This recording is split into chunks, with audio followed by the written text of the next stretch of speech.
guys, my name is Shayla and I make these videos every Wednesday. I've been traveling full-time since 2015 and this Wednesday we've made it to Mount Vernon. I'm so excited. We drove from Minnesota all the way to Washington in the Jeep, and then we flew down to San Francisco, picked up the van, and then drove the van from San Francisco back up to Washington, where we are now, where we will be living until December. This video is about the travel mistakes that people make while road tripping and how to avoid them. I feel like since we've been road tripping for like literally 2 weeks, we're basically professionals, so you're welcome. First thing that I want to start with though, the California fires. And when they're not right in front of your face, you don't really know that they're happening or that they're even going on. But then as soon as we started driving up the coast to Washington, fire, fire, fire. People were messaging me because I was posting about it, and they're like, it's really weird to think about the things that you want to evacuate from your home in case the whole thing burns down. And I was like, oh. My cousin Shayla has been helping with the fires the entire time, and her focus is the animals.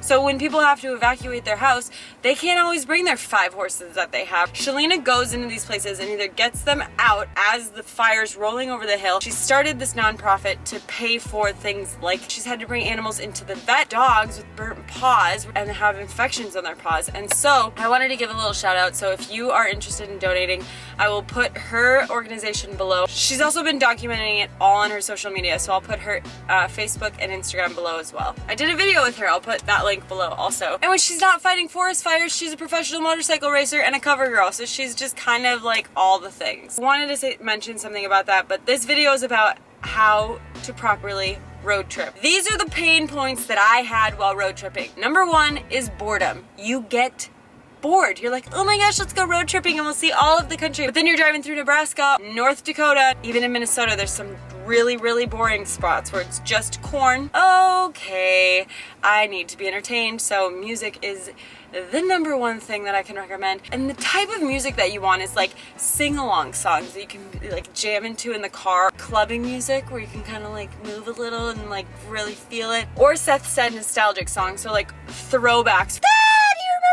This is so great, yeah! And you're like singing along and it's great. He recommended making a playlist while on the road. We made a playlist. If you guys want to follow our Spotify playlist, you're more than welcome. It's a lot of music that I like. If you're into it, you're into it. If you're not, you're not. That's fine. I'll put that link below too. Let me write that down. The other thing that I would recommend are podcasts. We like listening to murder mystery, crime scene podcasts. I listen to Sword and Scale, which apparently is controversial. Someone told me not to recommend that. I don't know. And we also listen to Joe Rogan. Seth loves listening to Joe Rogan, but he has really interesting people that he interviews on there. So then a lot of the times we're pausing it like every 10 minutes. Do you agree with that? What do you think about that? Do you think that's ridiculous? You don't? You don't think that's ridiculous? Why? Why do you think that's okay? And so it starts good conversation. We usually can disagree and then be like, okay, well, agree to disagree. And then also audiobooks. We didn't listen to any on this trip, but that's a really good recommendation. The second thing is feeling like blah. And if you've done road trips, you know exactly what I'm talking about, because food is fuel.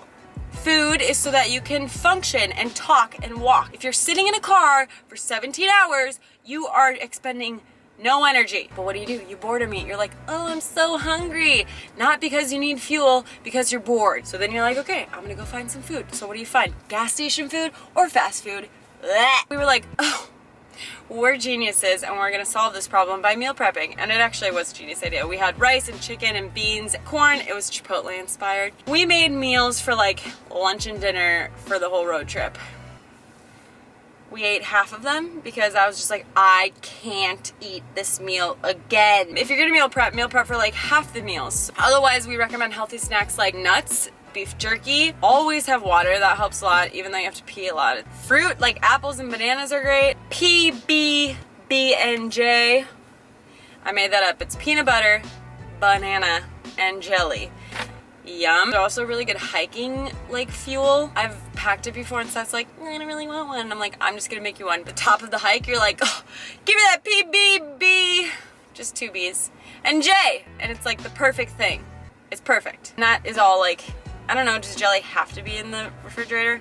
But we've got coolers. I would recommend those block ice things, not a bag of ice, because then everything gets wet. My grapes right now are floating in water because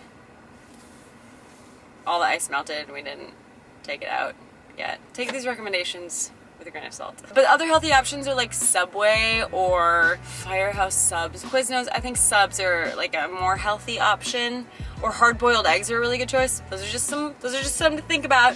You just think about that and you just decide what works for you. So depending on how you're traveling, how long you're traveling, if you have a van or if you have a Jeep, you need to sleep. Some people like to be night drivers, some people like to be morning drivers. I am a morning driver kind of person. I like to wake up in the morning and know that in the darkness, the sun is coming. It's like something to look forward to. If you start driving, or you're driving still at 9 p.m., 10 p.m., 11 p.m., it's just darker and darker and darker, and you just want to go to bed. Try and connect with people that you know along the way. We had to drive to a place that we knew no one, so we had to get a hotel that night, and we got this hotel. Oh, let's get the fancy one with the pool and the hot tub, and we'll like go to the pool. And after 17 hours of driving, the only thing we wanted to do was go lay down. The hotels are nice if you don't have like a set plan. If you're like, oh, we'll drive another hour. Airbnbs are amazing, and I will include my Airbnb link because I get a kickback from it. So if you've never used Airbnb, click on my link and open up an account.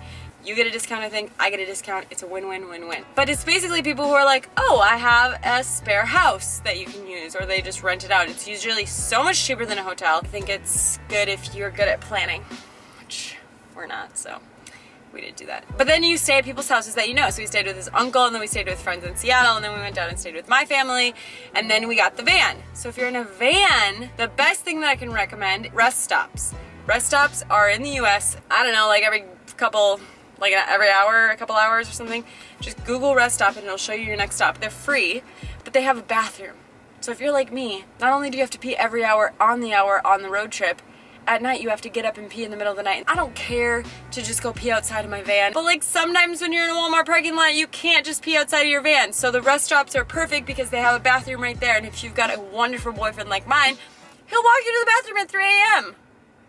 Pretty amazing. And if you need a shower, if you are road tripping in a van, Flying J gas stations or any like truck stop gas station will have showers that you can use. And some campgrounds will let you use just their showers for like $5 or something. You're welcome. These are the things that I would recommend that you bring on your road trip. A pillow. Pillow goes under your butt to help your tailbone after driving 17 hours, behind your back to give you low back support, on your face when you're trying to take a nap, but don't give yourself pink eye with that combination, okay? Paper towels and toilet paper. Paper towels are amazing because things spill. Plastic bags to like use as trash bags to throw things away. Toilet paper is also super handy if you are in the middle of nowhere and you are able to just squat outside of your van, then put it in that plastic bag and don't throw it outside. Ew.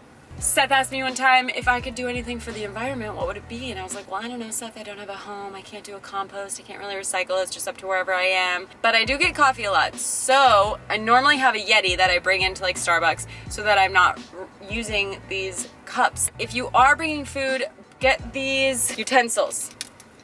You can wash them off with water. Then you don't have to waste a bunch of these either, and you can just keep reusing them over and over again. And then just a water bottle. You buy 1 big gallon of water and you just keep refilling. When you're at Subway, you just fill it up with water. And then if you're like me and you get car sick, peppermint, anything, peppermint oil, peppermint gum, whatever, it helps with the nausea. These nausea bands help a lot. You just strap them on your wrist, you tighten it up, it's an acupressure point, and they're great. Those are the things that I would recommend bringing with you. Hopefully this helps you to avoid making road tripping mistakes, and it gives you some ideas on how to make your road tripping easier. If you like this video, please like it. If you are not subscribed already, please subscribe. We're gonna be doing lots of stuff in the Pacific Northwest. You can follow us on Instagram, Living on a One Way and Seth Outside. We'll see you all next Wednesday. Mwah!